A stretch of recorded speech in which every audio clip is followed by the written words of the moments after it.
નમસ્કાર નમસ્કાર નમસ્કાર નમસ્કાર વિદ્યાર્થી મિત્રો, સ્વાગત છે આપનું વિદ્યાકુલની અંદર.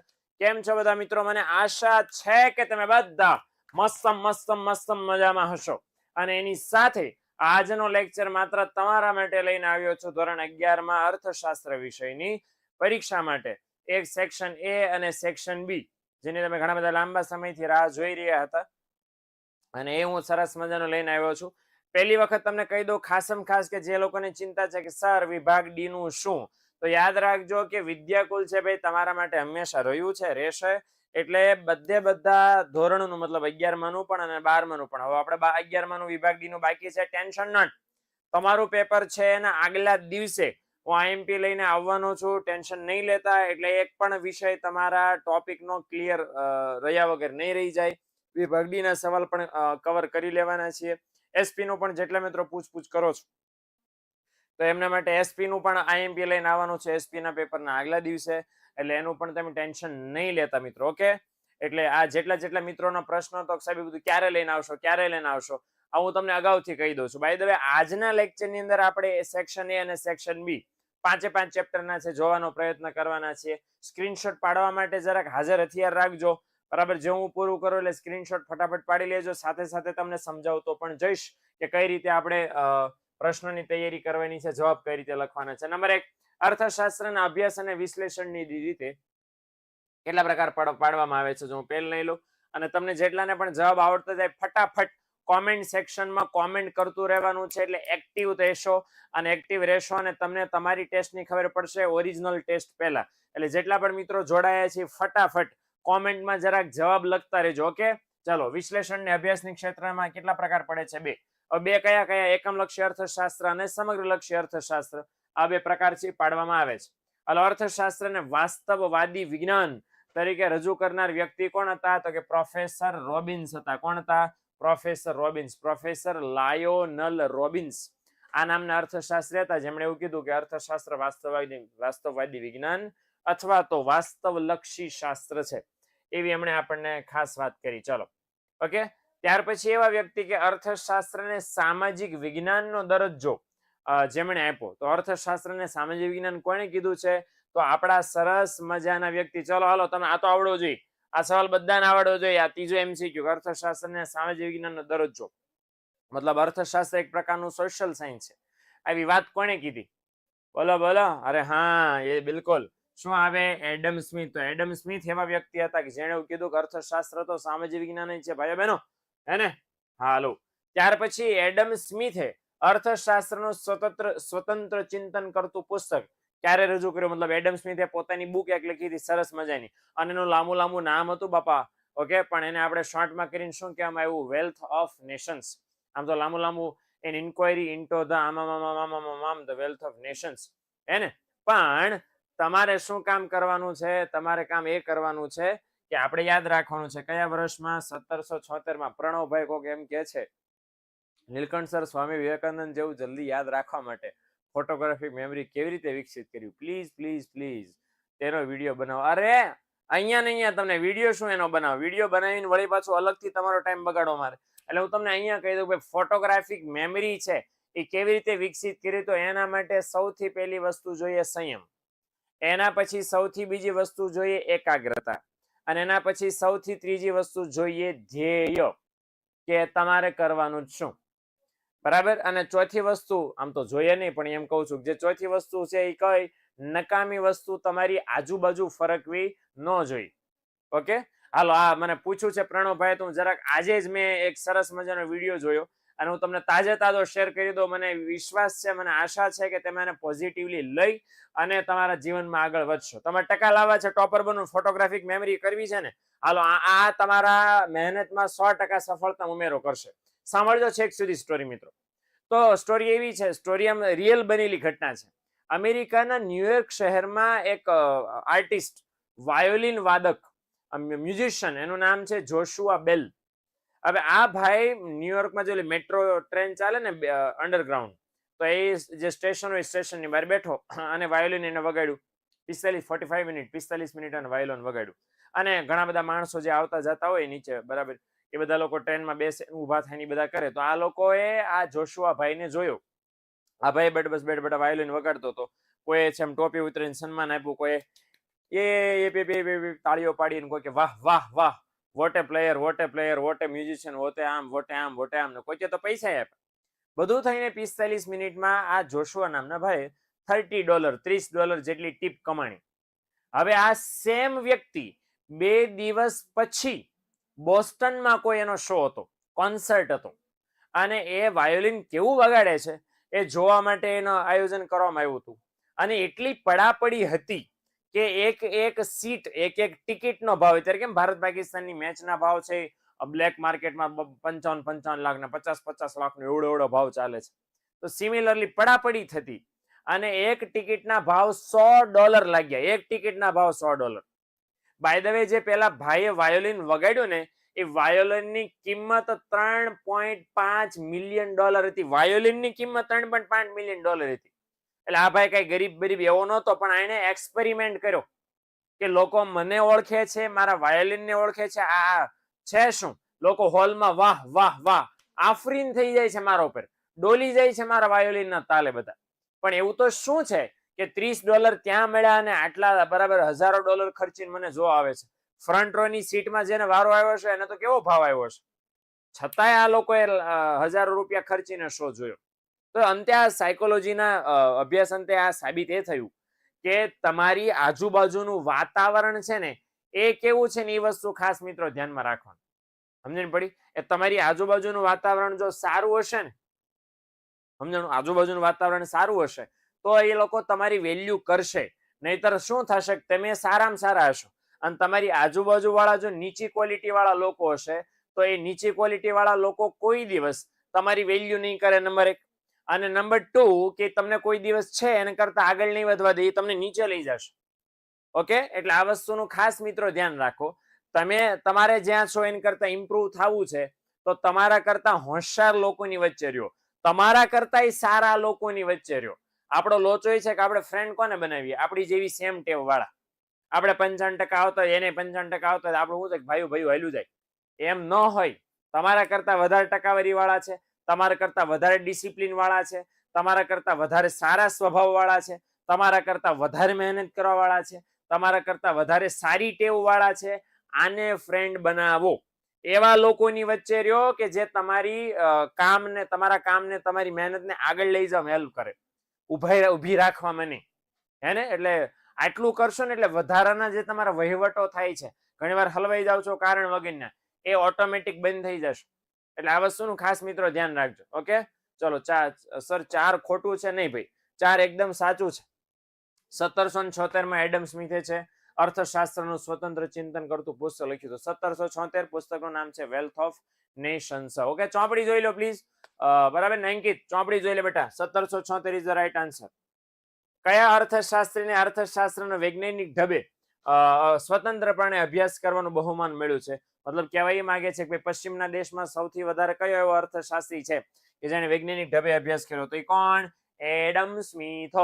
ઓકે, તો એડમ સ્મિથ નામના અર્થશાસ્ત્રી હતા, એને અભ્યાસ કર્યો હતો. ઓકે, ચલો. ત્યાર પછી છે principles of economics. Yes miss, by the way, Pranav માટે અને તમારા બધા માટે ઓર એક જરા સરસ મજાની એવી સ્કીમ. ભાઈ મને કેમ આટલું યાદ રહી દે છે મોટે? મેં તો કઈ જવાબ ટીક નથી કર્યા. તો ભાઈ એટલા માટે, કારણ કે વારંવાર ભણાવવાની મને પ્રેક્ટિસ પડી છે. એટલે જો તમારે સરળતાથી એફર્ટલેસલી તમારે પાકું કરવું હોય તો એક કરતા વધારે વખત વાંચવું પડશે, એક કરતા વધારે વખત રિવિઝન કરવું પડશે, અને વારંવાર તમારી નજર સામે આ બધી વિગતો, આ બધી બાબતો આવે એવી ટ્રાય કરવી પડશે. હે ને? એટલે તો તમને વારંવાર આવું પાકું કરવાથી યાદ રહી જશે, ગેરંટી. હાલો, પ્રિન્સિપલ્સ ઓફ ઇકોનોમિક્સ, અર્થશાસ્ત્રના સિદ્ધાંતો. આ નામનું પુસ્તક કોણે લખ્યું? વન એન્ડ ઓનલી ભાઈ બહેનો, અહીંયાથી શરૂ થાય છે માર્શલ દાદાની ટેરિટરી. અને માર્શલ દાદા એમ કે છે કે ભાઈ ઇધર સે હમારા ઇલાકા. તો માર્શલ દાદાએ પુસ્તક લખેલું 1890 ની સાલમાં. હાલો, હવે 1 માર્ક વાળા સવાલ લઈ લેજે. વિભાગ બી માં પૂછાઈ શકવાની શક્યતા વાળો છે ભાઈઓનો. અને એમાં પહેલો સવાલ છે અર્થપૂર્ણ પ્રવૃત્તિ એટલે શું? ઓકે, આ ભારતીય સંસ્કૃતિના ચિંતનની અંદર આપેલું છે. કશુંક મેળવવાની અપેક્ષા સાથે જે પ્રવૃત્તિ થાય એની કેવી પ્રવૃત્તિ કહેવાય? અર્થપૂર્ણ પ્રવૃત્તિ. આર્થિક માહિતીની રજૂઆત કેટલી રીતે કરી શકો? આર્થિક માહિતીની રજૂઆત 3 રીતે કરી શકો. કઈ? વર્ણનાત્મક રીતે, ભાષા દ્વારા, આંકડાઓ દ્વારા, ઓકે, અને આકૃતિ કે આલેખ દ્વારા સમજણ મેળવી. ઓકે, હાલો ત્યાર પછી નંબર 3, વૃતાંશ આકૃતિ એટલે શું? હવે આની તો મસ્ત મોટી નાનામાં નાની વ્યાખ્યા છે કે કુલ માહિતી માટે દોરવામાં આવેલ વર્તુળને એના પેટા વિભાગ મુજબ વિભાજિત કરવામાં આવે, મતલબ ભાગ પાડી દેવામાં આવે. ઓકે, તો આવું વર્તુળ હોય અને એને કુલ માહિતીના ભાગ પ્રમાણે ઓકે આવા ભાગ પાડી દે તો એને કેવી આકૃતિ કહેવાય? વૃતાંશ આકૃતિ કહેવાય. જેટલા ભાગ પાડો એટલી ડિઝાઇન તમારે દોરવી પડે. ચલો, એક આ સવાલ વિચિત્ર છે, મતલબ વિશિષ્ટ છે. માણસનું કર્તવ્ય શું? આ ચોપડીમાં ક્યાં આપ્યો છે? પહેલા ચેપ્ટરમાં પ્રસ્તાવનાની નીચે અર્થશાસ્ત્રનો અર્થ, એની નીચે ભારતીય સંસ્કૃતિનું જે ચિંતન છે ને એ ચિંતનમાં આપ્યો છે કે જીવન નિર્વાહ અને ભૌતિક સુખની પ્રાપ્તિ માટે અર્થોપાર્જન કરવું એને શું કહેવાય? માણસનું કર્તવ્ય. કે જીવન ટકાવવા માટે અને ભૌતિક સુખ મેળવવા માટે અર્થોપાર્જન કરવું. અર્થોપાર્જન કરવું એટલે શું? આવક મેળવવી. ઓકે, એ માણસનું કર્તવ્ય છે. ઓકે, એકમલક્ષી અર્થશાસ્ત્ર એટલે શું? તો અર્થશાસ્ત્રના કોઈ એક એકમનો, હવે કોઈ એક એકમ એટલે શું? કે કંપની હોય, પેઢી હોય, ધંધો હોય, કાંઈ પણ હોય. ઓકે, તો એનો અભ્યાસ કરાય તો એ અર્થશાસ્ત્રને કેવું કહેવાય? એકમલક્ષી અર્થશાસ્ત્ર કહેવાય. અને ભાઈઓ બહેનો જેટલા પણ આ મિત્રો જોડાણો છો, મારી એક નાની એવી નમ્ર વિનંતી છે કે જે હું તમને ટીપ આપું છું, જે કહું છું, આ તો બસ નાની એવી ઝલક છે, નાનો એવો ટ્રેલર છે. ડિટેલમાં ભણવા છે આ બધા મુદ્દા, આ બધા પ્રશ્નો, આ બધી વિગતો. ઓકે, તો આ ટોપર બેચ માત્ર ને માત્ર તમારા માટે છે. અને જો નથી જોડાના તો હજી બેની જોડાઈ જવાની શક્યતાઓ છે તમારી પાસે. હજી ખુલ્લું છે બધું, હજી વર્ષ પૂરું નથી થયું. 11માં પાયો પાકો થયો તો 12માં એની બહુ તમને સહાયતા મળવાની છે. ઓકે, એટલે આ વસ્તુ ખાસ મિત્રો ધ્યાન રાખજો. ઓકે, ચાલો ડન. એટલે 9924454000 પર કોલ કરીને તમે જોડાઈ શકશો. નથી જોડાણ તો પ્લીઝ જોડાઈ જજો. ચાલો ચલો વળી પાછા એમસીક્યુ માટે તૈયાર થઈ જાજો. એમસીક્યુ વળી પાછા આવી રહ્યા છે તમારા માટે. ચલો, નંબર 1, તમામ કુદરતી સંપત્તિ એટલે શું? ચલો, તમામ કુદરતી સંપત્તિ એટલે શું? મૂડી, શ્રમ, જમીન કે સંપત્તિ. ઓકે, તમામ કુદરતી સંપત્તિને શું કહેવાય? બોલો શું કહેવાય? યસ, તમામ કુદરતી સંપત્તિને કહેવાય જમીન. બાય ધ વે, વ્યાખ્યા કોણે આપી છે? આ વ્યાખ્યા આપી છે આલ્ફ્રેડ માર્શલે. ઓકે, તો આલ્ફ્રેડ માર્શલે વ્યાખ્યા આપી છે તમામ કુદરતી સંપત્તિ એટલે ઉત્પાદનમાં જેટલા કુદરતી પરિબળો તમે ઉપયોગમાં લ્યો છો એ બધાને શું કહેવાય? જમીન કહેવાય. હાલો ત્યાર પછીનો સવાલ કે અતિવૃષ્ટિ કયું આર્થિક પરિવર્તન છે? મતલબ અતિવૃષ્ટિનો મતલબ શું થાય? વધારે પડતો વરસાદ પડે તો એ કયું પરિવર્તન કહેવાય? હાલો બોલો. ચાલો, ડુ ધ કોમેન્ટ્સ. યસ, તો અતિવૃષ્ટિ છે કેવું પરિવર્તન કહેવાય? આકસ્મિક. કે ભાઈ વધારે પડતો વરસાદ પડે, કે દર વર્ષે વધારે પડતો વરસાદ ન પડે, અચાનક પડી જાય. ભગવાન વરસાદ વરસાવે અને માપ નો રે, ધમધમાટી બોલાવી દે. ઓકે પ્રણવ. ઓકે, તો ધીસ આકસ્મિક પરિવર્તન. ચાલો ત્યાર પછી સંપત્તિ નીચે પેલા વિકલ્પમાંથી કયું લક્ષણ ધરાવતી નથી? મતલબ જો આવા સવાલ બહુ ટ્રિકી ક્વેશ્ચન હોય છે, હંમેશા ધ્યાન રાખજો. આવો સવાલ પૂછાય ને, ઓકે, તો તમારે શું કરવું પડે? તમારે 4 વિકલ્પો યાદ રાખવા પડે, ભણવા પડે, સમજવા પડે, પછી આવડે. ઉપયોગિતાનો ગુણ ધરાવે, છત હોવી જોઈએ, બાહ્ય રૂપ ધરાવે ને વિનિમય પાત્રતા ધરાવે.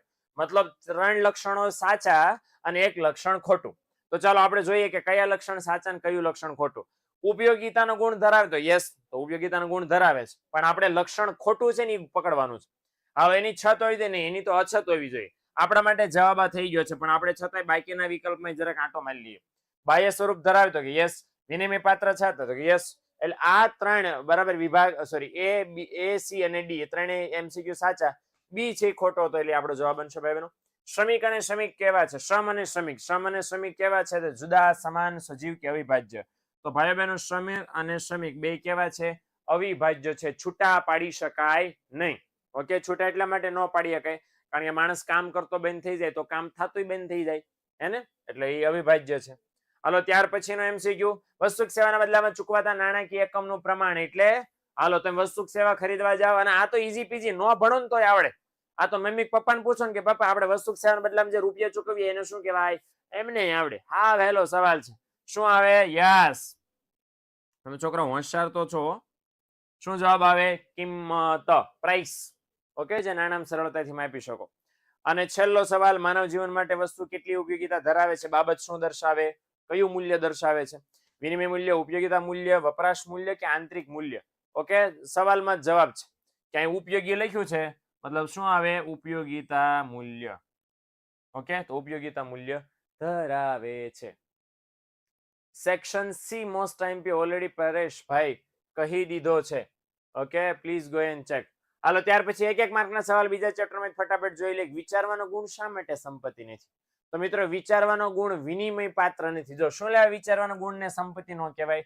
કારણ કે જે વિચારવાનો ગુણ છે, આપણી પાસે જે એબિલિટી છે થિંકિંગની, વિચારવાની, એનું ખરીદ વેચાણ પોસિબલ નથી. વિચારોનું ખરીદ વેચાણ પોસિબલ છે લખીને એક ચોક્કસ સ્વરૂપે રજૂ કરીને, પણ વિચારવાની જે શક્તિ છે એનું ખરીદ વેચાણ પોસિબલ નથી. માટે વિચારવાની શક્તિની સંપત્તિ નો કહેવાય. હા, એવું સમજી શકાય કે વૈજ્ઞાનિક છે એ વિચારવાની શક્તિનો ઉપયોગ કરીને કોઈ શોધ કરે કોઈ વસ્તુની, તો એને સંપત્તિ કહેવાય પાછું. ઓકે, એ શોધ અને વસ્તુ. દાખલા ગ્રેહેમ બેલ, એલેક્ઝાન્ડર ગ્રેહેમ બેલ નામના સાયન્ટિસ્ટ હતા, બરાબર, વિદેશમાં. એમને એવો ખ્યાલ આવ્યો કે આપણે ટેલિફોન બનાવો છે, તો ખ્યાલ આવ્યો એની સંપત્તિ નો કહેવાય, પણ ટેલિફોન બનાવી નાખ્યું ડબલું, તો એ ડબલાની સંપત્તિ કહેવાય. ઓકે, હાલ નંબર 2, અર્થશાસ્ત્રમાં નાશવંત વસ્તુઓ કોને ગણવામાં આવે છે? તો જે વસ્તુઓ એવી કે જે વપરાશકર્તાની સાથે અંત આવે અથવા તો લાંબા ગાળા સુધી ઉપયોગી નો રહે, બધીને નાશવંત વસ્તુ કહેવાય. શાકભાજી, દૂધ, ફળ, બરાબર, આ બધી નાશવંત વસ્તુ છે. અચ્છા, ત્યાર પછીનો સવાલ છે ઉત્પાદનના સાધનોનો અર્થ. તો ઉત્પાદનના સાધનોની વ્યાખ્યા આપી છે, પૂછી ઉત્પાદનની પૂછી નથી. એટલે શું આપણે લખવાનું? વસ્તુના તુષ્ટિગુણના સર્જનની પ્રક્રિયામાં મદદરૂપ થતી બાબતોને શું કહેવાય? ઉત્પાદનના સાધનો. હજી ઓર સાદી વ્યાખ્યા લખી હોય તો એમ લખી શકાય, ઉત્પાદનમાં મદદરૂપ થતા સાધનોને ઉત્પાદનના સાધનો કહેવાય. તો એવી રીતે પણ ચાલશે.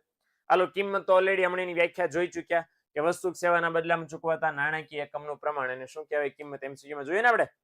ઓકે, ચાલો, ત્યાર હેબરલરના મતે વ્યાપાર ચક્રની, વ્યાપાર ચક્રની બે વ્યાખ્યા આપી છે, હોટ્રે અને હેબરલર. આ હોટ્રે અને હેબરલરની વ્યાખ્યા છે, એમાં જરાક આપણે સમજવાનું. તો હેબરલર છે એમાં યાદ રાખવાનું પરિવર્તનો, હોટ્રેમાં આવે છે તબક્કા. હોટ્રેની વ્યાખ્યામાં તબક્કાઓ આવે છે, હે ને? ચાલો, અર્થતંત્રમાં વારાફરતી આવતા સારા અને ખરાબ આર્થિક પરિવર્તનો, એને શું કહેવાય? વ્યાપાર ચક્ર. હોટ્રે હોત તો અહીં હું લખે કે એવા તબક્કાઓ જે અર્થતંત્રમાં વારાફરતી આવે છે. ઓકે, તો એ હોટ્રેની વ્યાખ્યા થાય. ચલો, આ સવાલ પૂછે છે કે વ્યાપાર ચક્રના કેટલા તબક્કા છે? કયા કયા? તો વ્યાપાર ચક્રના 4 તબક્કા છે. કયા કયા? તેજી, ઓટ, મંદી અને સુધારણા, જે તમને આપ્યો પણ છે બીજા ચેપ્ટરનો છેલ્લો ટોપિક, જમણી બાજુના પેજ ઉપર. અને છેલ્લો છે મૂડીનો અર્થ જણાવો. તો એવી ભૌતિક બાબતો કે જે નાણાકીય વસ્તુ સેવાઓમાં આપણને નાણાકીય વસ્તુ સેવાઓ જે આપણને ઉત્પાદનમાં મદદરૂપ થાય છે, તો એને મૂડી કહી શકો. ઓકે, ચલો, સટાસટ ફટાફટ. આમાં જરાક ઝાઝા સવાલ છે, સ્ક્રીનશોટ પાડી લેશો, સરળતા તમારે રહેશે પરીક્ષાની તૈયારી કરવામાં, ટીક કરવામાં, વાંચવામાં, સમજવામાં. ઓકે, ચલો વધીએ આગળ. ચેપ્ટર નંબર 3, માંગ, મારું ફેવરેટ ચેપ્ટર. હાલો, સૌથી પહેલો સવાલ, કયા પ્રકારની માંગનું અસ્તિત્વ માર્કેટમાં જોવા નથી મળતું? હાલો ફટાફટ, હાલો એમસીક્યુ ગેંગ. ચાલો, ટીક કરવાની જવાબદારી. હાલો, કોમેન્ટ્સમાં ફટાફટ મને જણાવવાનું છે તમારે કે કેટલા મિત્રો છે કોમેન્ટ્સ કરી રહ્યા છે. હાઉ કેન આઈ નો? ચાલો ચાલો ચાલો.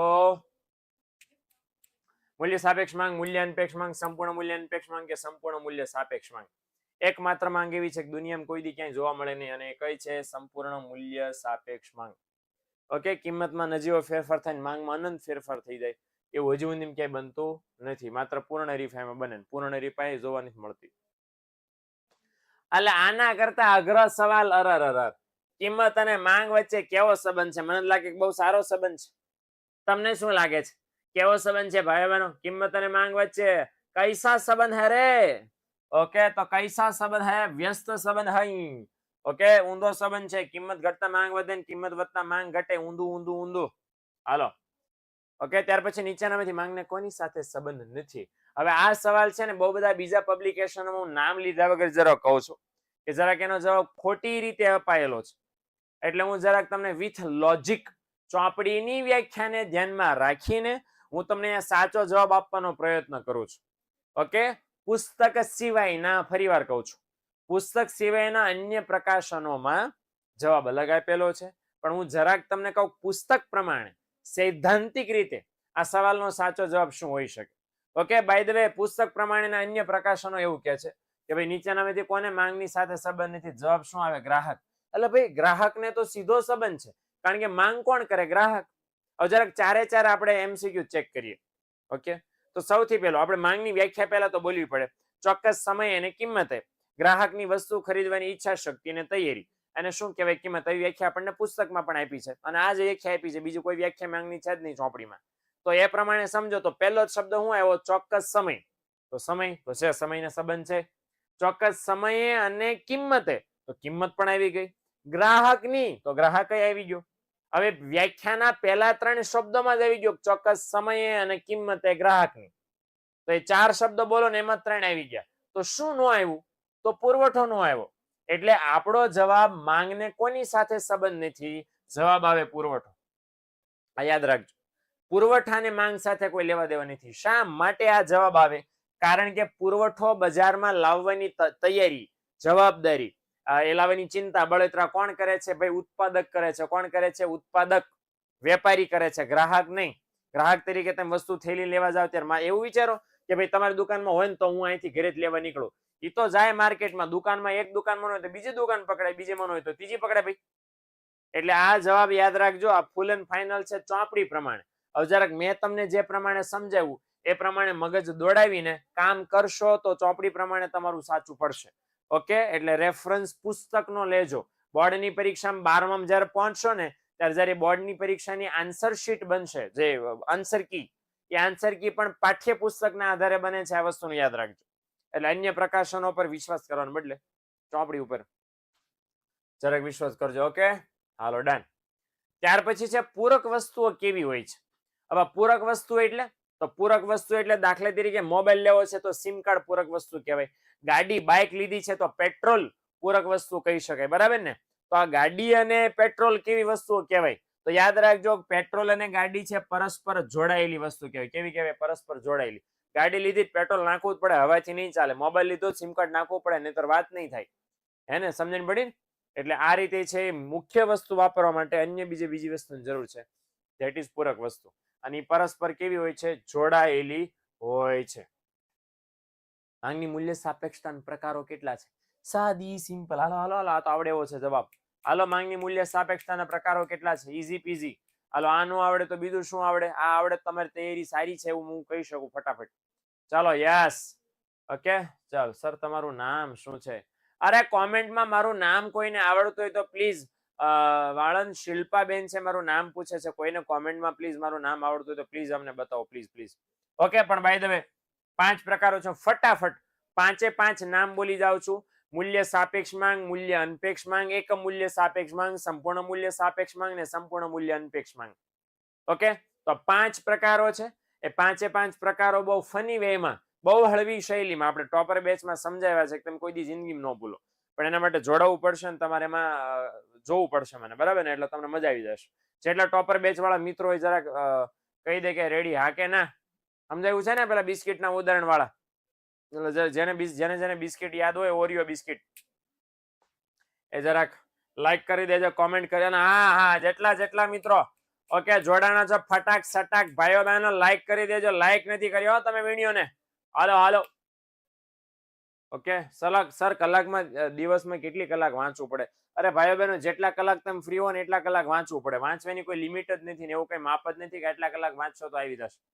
ઓકે, હાલો. માંગને અસર કરતા પરિબળોને કેટલા વિભાગમાં વહેંચવામાં આવે છે? તો માંગને અસર કરતા પરિબળોને 2 વિભાગમાં વહેંચવામાં આવે છે. કેટલા વિભાગમાં?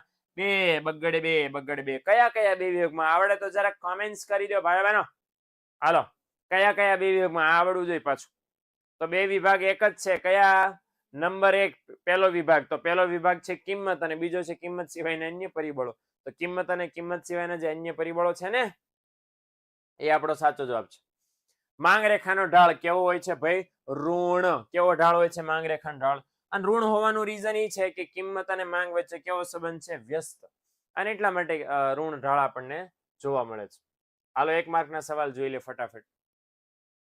ઈપી બરાબર 0 એટલે ઇલાસ્ટિસિટી ઓફ પ્રાઇસ, એટલે માંગની મૂલ્ય સાપેક્ષતાનું મૂલ્ય 0 હોય તો મતલબ એ કયા પ્રકારની છે? અર્થઘટન શું કરવાનું છે સાદી ભાષામાં કે ઈપી નું અર્થ મતલબ એવો થાય કે કેવી માંગ છે? સંપૂર્ણ મૂલ્ય અનપેક્ષ માંગ છે.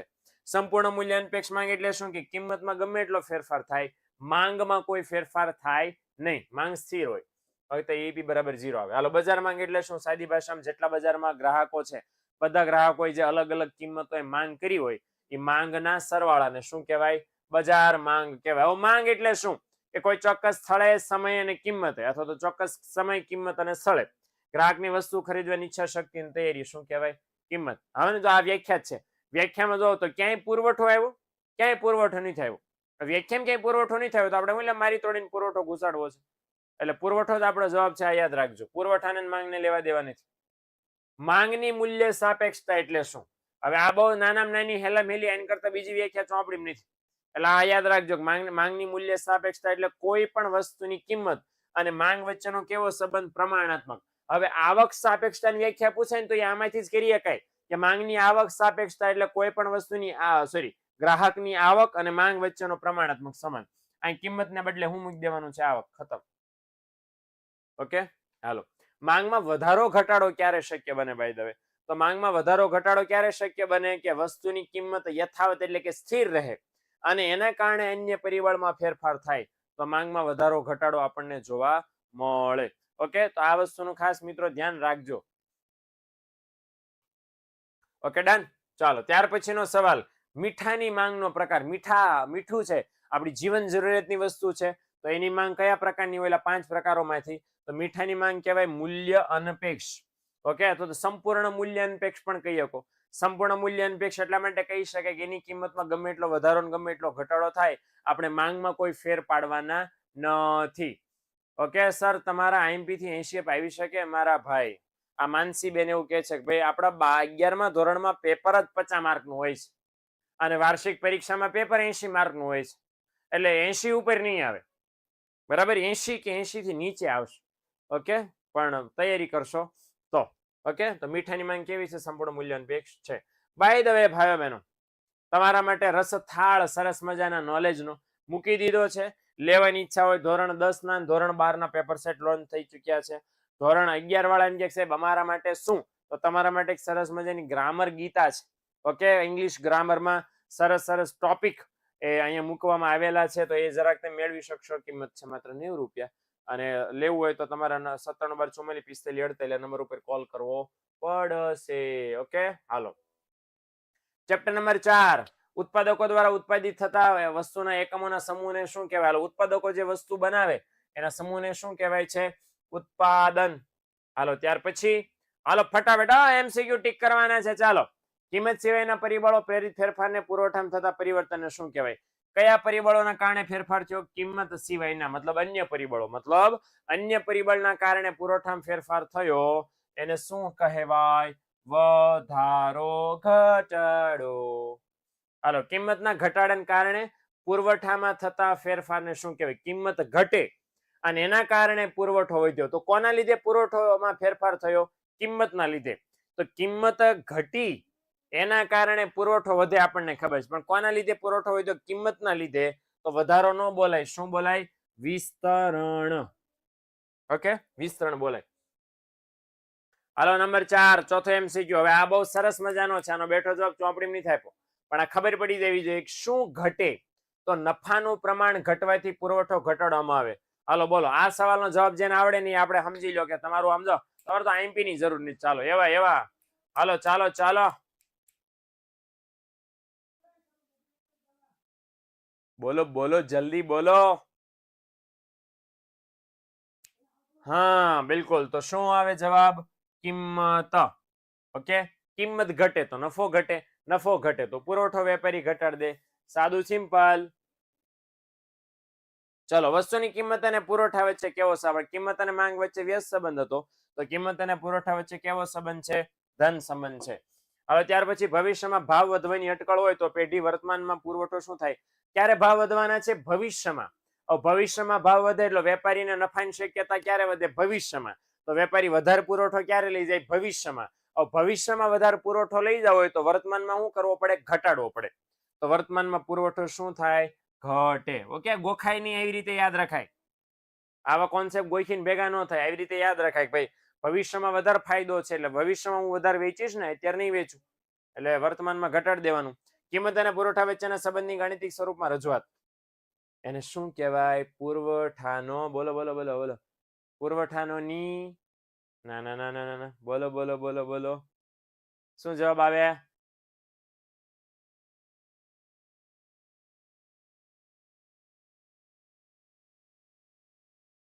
યસ, પુરવઠા નિયમ નું આવે, શું આવે? પુરવઠાનો વિધેય, કારણ કે ગાણિતિક સ્વરૂપમાં રજૂઆત છે તો જવાબ શું આવે? પુરવઠાનો વિધેય. હાલો, હવે ત્યાર પછી એક એક માર્ક વાળા સવાલ આપણે જોઈ લઈએ. અલભ્ય વસ્તુનો પુરવઠા નિયમ કેમ લાગુ ન પડે ભાઈ? એટલા માટે કે અલભ્ય વસ્તુ એટલે કેવી બોલી છે ને, ખોદકામ દરમિયાન નીકળે શિલ્પો ને મૂર્તિઓ ને હસ્તપ્રતો ને જૂના સિક્કાઓ ને વગેરે વગેરે.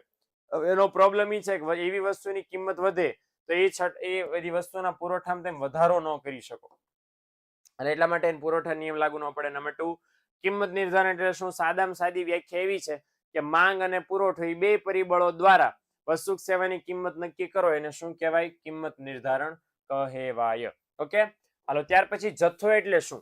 તો જથ્થો એટલે ઉત્પાદનનો એવો ભાગ જે વર્તમાન કિંમતે ઉત્પાદક વેચવા માટે તૈયાર હોય નહીં, એને કહેવાય જથ્થો. બાય ધ વે એવું પણ લખી શકાય કે વસ્તુના વેચાણક્ષમ એકમોનું પ્રમાણ, એને શું કહેવાય? જથ્થો. વેચાણક્ષમ એટલે વેચી શકાય એવા.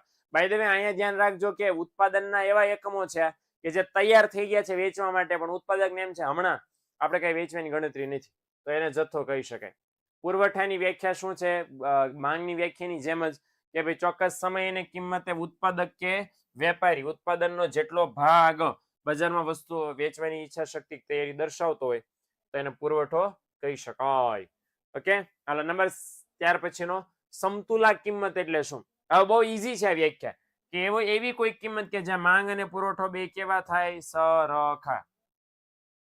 ઓકે, તો એને તમે સમતુલા કહી શકો. ઓકે, હાલો તો ધીસ ઇઝ ધીસ. સ્ક્રીનશોટ પાડો હોય તો ફટાફટ પાડી લેજો. હાલો ત્યાર પછી છે ચેપ્ટર નંબર 5. ચેપ્ટર નંબર 5 માં છે કે અપૂર્ણ હરીફાઈની સ્થિતિ હોય તો ઉત્પાદકે વેચાણ વધારવા શું કરવું પડે? અપૂર્ણ હરીફાઈ એટલે મારામારી કાપાકાપી ચાલી રહી છે માર્કેટમાં કોમ્પિટિશનના નામે, અને એમાં તમારે આગળ નીકળવું છે તો તમારે શું કરવાનું? તો તમારે કરવાનું છે અપૂર્ણ હરીફાઈની સ્થિતિમાં કિંમતમાં કરવો પડે ઘટાડો. બરાબર, પ્રાઇસ ડિસ્ક્રિમિનેશન, તમારે થોડીક કિંમત ઘટાડીને ધંધો કરવો પડે. હાલો, ઉત્પાદન વધતા કયા પ્રકારનો ખર્ચ સતત અને સતત ઘટી જાય? ઓકે, ચાલો સર સમજાણું નથી, બસ આનો સમજાણું. એટલે ભાઈ અપૂર્ણ હરીફાઈ એટલે કેવી હરીફાઈ? જેની અંદર છે હરીફાઈ હોય, વેપારીઓની સંખ્યા મર્યાદિત હોય, વેપારીઓ હરીફાઈ માં સામનો કરવા માટે જાહેરાત કરતા હોય, વેચાણમાં વધારો કરવા માટે નવા નવા ઉપાયો અજમાવતા હોય. એમાં સારામાં સારો ઉપાય કયો છે? કિંમતમાં ઘટાડો. કારણ કે કિંમતમાં ઘટાડો થાય એટલે સર ગ્રાહક વધારે આકર્ષાય, એને સીધો નિયમ એ લોકોને લાગુ પડે. હાલ, ઉત્પાદન વધતા કયા પ્રકારનો ખર્ચ સતત અને સતત ઘટે પણ શૂન્ય નથી થતો? આ બાય ધ વે આ જાદુઈ ખર્ચનું નામ છે સરેરાશ સ્થિર ખર્ચ. ઉત્પાદન વધારો એટલે ઘટે કરા પણ કોઈ દી શૂન્ય ન થાય. એટલે ભાઈ બહેનો જરા કઈ યાદ રાખજો, ડિટેલમાં આકૃતિ સહિત ચોપડીમાં સમજાવેલું છે ને આપણે આપણી ટોપર બેચમાં સમજાવ્યું છે, તો જરાક જોવું હોય સમજવું હોય તો ત્યાં ડિટેલમાં ત્યારે જઈ શકશો. ઉત્પાદનનું પ્રમાણ 0 હોય ત્યારે પણ આ ખર્ચ હકારાત્મક, મતલબ ઉત્પાદન સાવ ન કરો ત્યારે એવો કયો ખર્ચો છે જે થાય ભાઈ? તો ઉત્પાદન 0 કરો ત્યારે ખર્ચો થતો હોય એમાંનો ખર્ચ કયો છે? સ્થિર ખર્ચ. ઉત્પાદન સાવ બંધ કરી દો ને તો આ તો થાય જ, બરાબર. આનો જડ જે હોય એનો જ રહે. ઉત્પાદન ડબલ કરી દો તો એટલું ને એટલું જ રહે. હાલો ત્યાર પછીનો સવાલ, એવો કયો ખર્ચ કે જે ઉત્પાદન સાથે સીધો સંબંધ? સીધા સંબંધનો મતલબ શું થાય? ઉત્પાદન વધતા વધે, ઘટતા ઘટે, ઉત્પાદન શૂન્ય કરો તો એ ખર્ચો શૂન્ય થઈ જાય. તો એ એકમાત્ર ખર્ચો છે. કયો ખર્ચ છે? અસ્થિર ખર્ચ. તો અસ્થિર ખર્ચને ઉત્પાદનના પ્રમાણની સાથે સીધો સંબંધ છે. હાલો ત્યાર પછી કયા બજારમાં સરેરાશ આવક અને સીમાંત આવક બે કેવા હોય છે? સરખા. એકમાત્ર એવું માર્કેટ કે જે સરેરાશ આવક અને સીમાંત આવક બે કેવા જોવા મળે છે? સરખા જોવા મળે છે. તો એ છે ભાઈઓ બહેનો પૂર્ણ હરીફાઈ વાળું માર્કેટ. ઓકે, તો પૂર્ણ હરીફાઈમાં સરેરાશ આવક અને સીમાંત આવક બાય ધ વે સ્થિર પણ હોય અને સરખા પણ હોય. અને ખાલી આ બે નહીં, સરેરાશ આવક, સીમાંત આવક અને કિંમત આ ત્રણેય સરખા અને ત્રણેય સ્થિર હોય. ઓકે, એટલે માટે એ જો આકૃતિમાં દર્શાવો તો ત્રણેય રેખાનો ઢાળ x અક્ષને સમાંતર હોય. ઓકે, હાલો સર હું હિમાંશુ, સેક્શન ડી ના એમપી નથી. ઓકે ભાઈ હિમાંશુભાઈ ઓલરેડી એક્ઝામ ના આગલા દિવસે લઈને આવવાનું છું, ટેન્શન નોટ. બાકીના બધા વિભાગો લઈ લીધા, તૈયાર કરી નાખ. વિભાગ ડી ના એમપી અને આખા 5 ચેપ્ટર નું ફરીવાર હું સટાક આઈએમપી લઈને આવવાનું છું. તમારું પેપર છે ને આગલા દિવસે, ટેન્શન નહીં લેતા. ઓકે, ચાલો ચલો. સરેરાશ ખર્ચની રેખાનો આકાર કેવો હોય છે? મતલબ સરેરાશ ખર્ચની રેખાનો આકાર જો પૂછવામાં આવે તો કેવો હોય છે? યુ આકારનો. અને એ દ્રષ્ટિએ સીમાંત ખર્ચની રેખા છે, એ સીમાંત ખર્ચની રેખા કેવા આકાર વાળી હોય? હોકી સ્ટિક વાળી. આ યાદ રાખી લેજો હારું. ઓકે, હાલો ત્યાર પછી ચલો છેલ્લા સવાલો જે તમારી સામે આવી રહ્યા છે એટલે ખાસમ ખાસ ધ્યાન દેજો. નંબર 1, આવકના કયા ખ્યાલને કિંમત કહી શકાય? હવે ચોપડીમાં આપેલું છે જમણી બાજુના પેજ ઉપર આવકવાળા પાનામાં નીચેની છેલ્લી લીટીમાં કે સરેરાશ આવકનો જે કોન્સેપ્ટ છે ને કિંમત કહી શકાય. એટલા માટે કહી શકાય કારણ કે તમે સરેરાશ આવકની ગણતરી કરો તો એ આંકડો હંમેશા વસ્તુની કિંમત જેટલો જ આવે, હંમેશા. હાલો, કુલ આવકનો આધાર કઈ બે બાબતો પર છે? તો કુલ આવકનો આધાર આ બે બાબતો પર છે, એકમ દીઠ કિંમત અને વસ્તુનું કુલ વેચાણ. તો આ બેનો ગુણાકાર કરો, એ ગુણાકાર કરવાથી આપણને કુલ આવક મળે ને એટલા માટે એવું કહી શકાય કે આ બે આ છે કુલ આવક ઉપર આધારિત છે. હાલો, ત્યાર પછી નાણાકીય ખર્ચ કોને કહેવાય? તો ઉત્પાદનની પ્રક્રિયામાં નાણાંના સ્વરૂપમાં જે ખર્ચાઓ થતા હોય એને કેવો ખર્ચ કહેવાય? નાણાકીય ખર્ચ.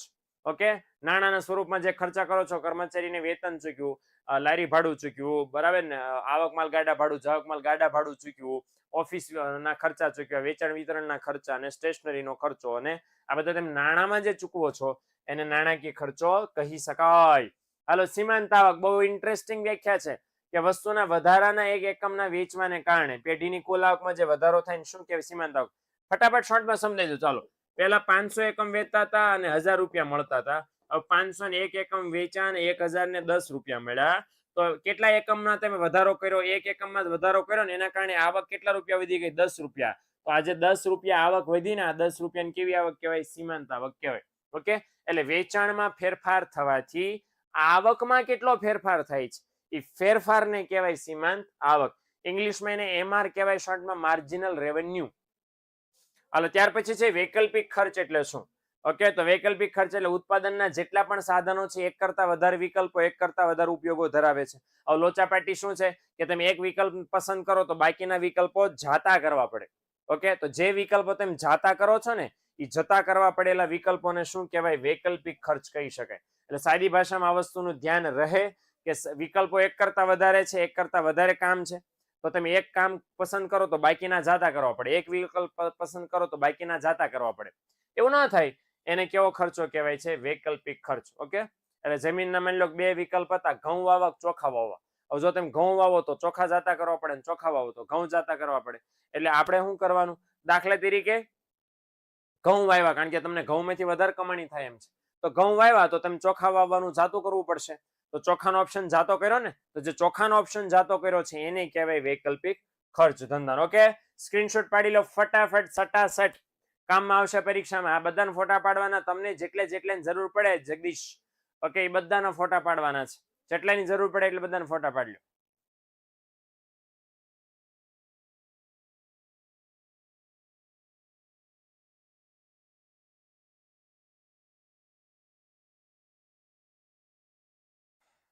ઓકે, ચાલો ત્યારે તો ધીસ ઇઝ ધીસ આપણે તો મને આશા છે કે 5 ચેપ્ટરના આઈએમપી મેં તમારી સાથે શેર કર્યા છે, વિભાગ એ અને બી ના. ટેન્શન નહીં લેતા, એસપીસીસી જેટલા પણ મિત્રો રાખ્યું છે એમના માટે પણ આઈએમપી લઈને આવવાનો છું. વિભાગ ડી ની જે આશાએ બેઠા છે એ પણ સાથે સાથે લઈને આવવાનો છું. અને બીજી વસ્તુ, પરીક્ષામાં તૈયારી કરજો, પાકે પાકું સરસ મજાનું યાદ રાખજો, હે ને?